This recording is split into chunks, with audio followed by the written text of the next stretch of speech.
షరీఫ్ గారికి, జనం మెచ్చిన నాయకుడు, జననాయకుడు, కర్నూలులో ముత్తుగా మోహన్ అన్న అని పిలుచుకునే మన ముఖ్య అతిథి ఎస్ మోహన్ రెడ్డి గారికి, వేదిక మీద ఉన్న సోదరులకు అందరికీ నా హృదయపూర్వక శుభాకాంక్షలు.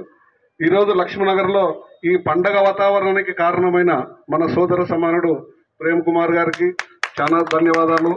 రాబో రోజుల్లో రాజకీయంగా ఎంతో ఉన్నత స్థాయికి ఎదగాల్సిన వయసు ఇది. కానీ ఈరోజు రాజకీయంగా ప్రతి ఒక్కరికి మంచి అవకాశం కల్పించే కుటుంబం అంటే కర్నూలులో ఎస్వి కుటుంబమే.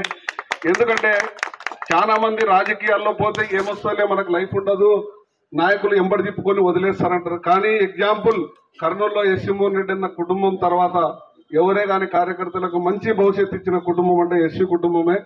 కనుక రాబో రోజుల్లో నువ్వు ఈ లక్ష్మీనగరే కాకుండా కర్నూలులో క్రిస్టియన్ మైనారిటీ సోదరులకు ఏ సమస్యలు వచ్చినా, సోదరి చెప్పింది ఇప్పుడే మా ప్రేమ ఉన్నాడని, వారే చెప్పేది కాదు, కర్నూలు ప్రజలందరూ చెప్పే విధంగా నువ్వు రాజకీయంగా ఎదగాలని నేను మనస్ఫూర్తిగా కోరుకుంటున్నా.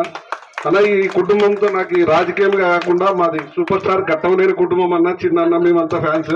అప్పటి నుంచి నాకు ఈ కుటుంబానికి మంచి రిలేషన్ ఉంది. రాబోయే రోజుల్లో కూడా మీకు మంచి రాజకీయ భవిష్యత్తు ఉండాలని కోరుకుంటూ నాకు ఈ అవకాశం ఇచ్చిన పెద్దలకు ధన్యవాదాలు.